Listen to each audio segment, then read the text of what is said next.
All right, let's take you back to the WEF Africa Summit now, where our reporter Devin Murrigan is currently standing by with a guest to talk to us about what's currently happening at day one of the summit. Devin, a very good afternoon to you. It's over to you.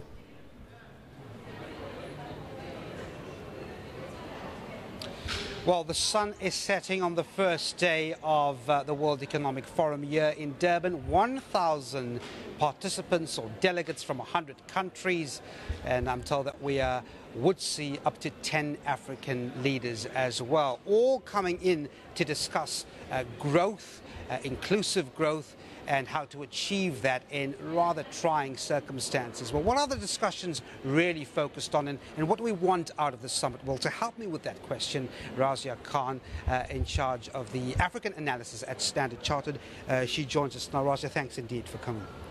Well, let me just start with a sort of broad overview here. I mean, we have this every year. And it just seems that with the global environment at the moment, the impact on emerging countries such as Africa, the urgency is much more than it was years before this.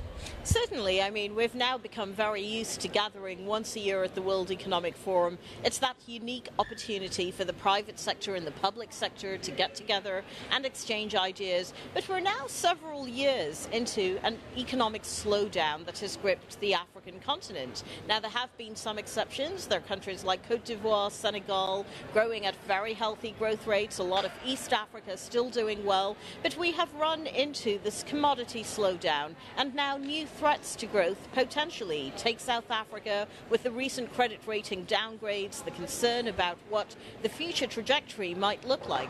There's a need for greater urgency in terms of reviving that growth discussion and, more importantly, actually doing something about it.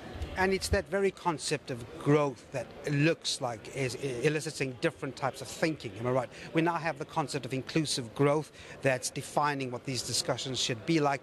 Have we come here understanding what that concept really means, you think? Well, there's been a lot of discussion about inclusive growth for some time now. In the post-global financial crisis environment, what we did see was recovery happening in a way that probably exacerbated existing income inequalities. And this isn't just a feature that South Africa has had to grapple with, but the reading on wealth inequality and income inequality isn't very comforting. Of course, a lot of those strains are made much worse in a low-growth environment.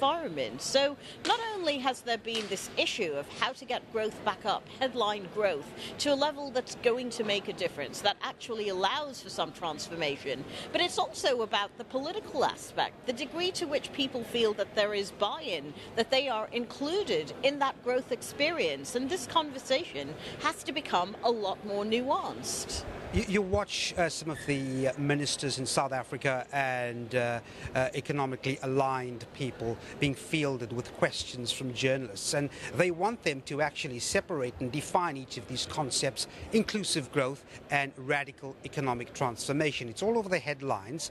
Should there be a difference between these two concepts or not? So the big question here is, what is radical economic transformation? It suggests some degree of urgency, but how does it become more than just an empty slogan to say, well, some sort of change is needed, let's call it radical economic transformation? But in trying to put in place that change, you do a lot of things that are disruptive.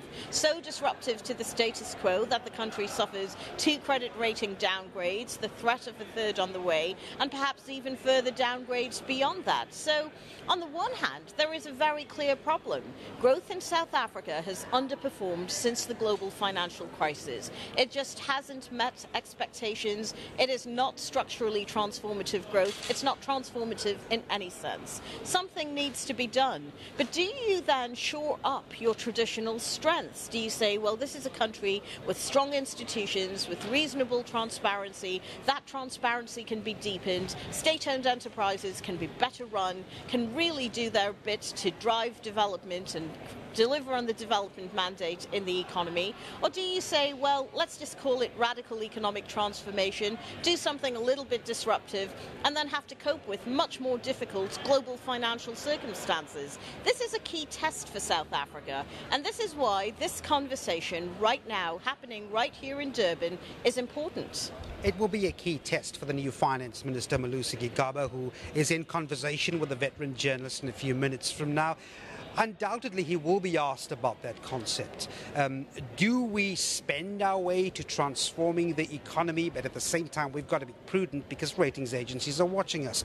It's a bit of a dilemma for a minister that's not used to this type of pressure, at least on the financial front. South Africa is seeing a great deal more pressure than it would have seen at most points since its 1990s transition. And whilst there was a lot of belief in the possibility of what South Africa could become early on, that's the key difference. There was a great deal of investor goodwill in some circumstances. There was a belief that more could be done, that it would be better. And the first 10 years of that transformation really did play up to that belief. Now circumstances are more difficult. Investors are more jaded about the possibilities of transformation. There is a great deal more concern about how spending is going to be afforded. So whilst there may be a need to spend a lot more, the reality is South Africa has run out of the room entirely to be able to do that. The debt ratios are at very uncomfortable levels. In a sense, the country has no choice but to try to go along a more conservative route in terms of economic management, because from a market perspective, for any country, for any sovereign that has to borrow, there really isn't the opportunity to do it otherwise. And having said that, how do we then reach the objective of eradicating inequality and, as Oxfam said a day ago, try and invest in people? Because it's all well and good enough to have investment in an economy, but if it's not for the people, then achieving inclusive growth seems all more harder, doesn't it?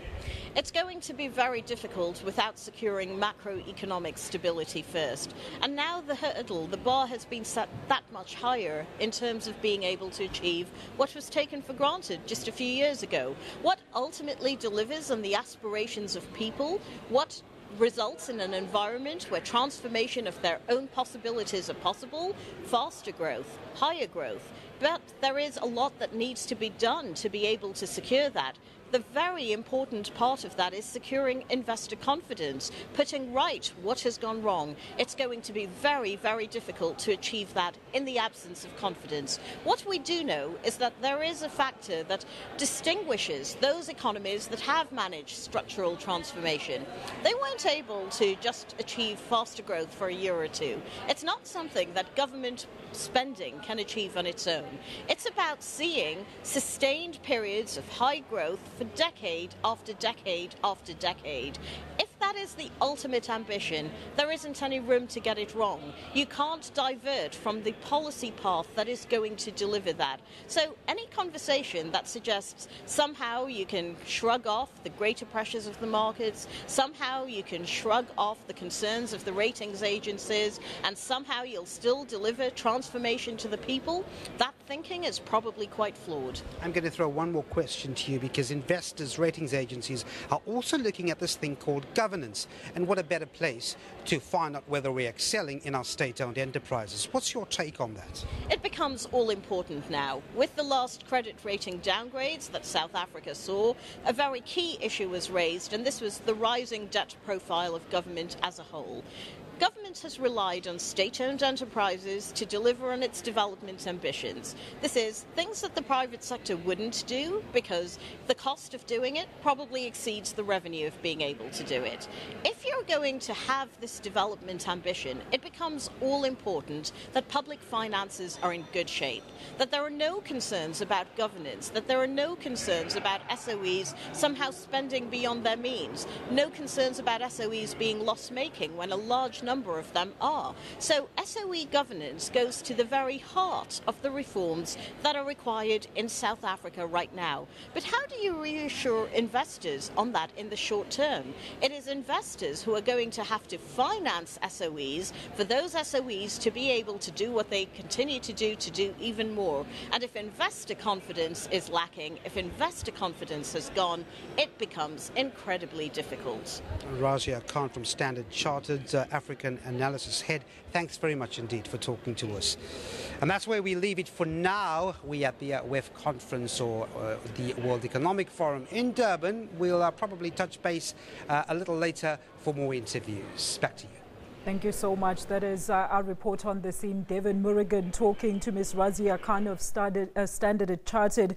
She says this will be a very key test for South Africa because the South African growth has underperformed since the global economic meltdown. And she says that radical economic transformation is a great thing only if it is properly implemented. Let's look at other news now.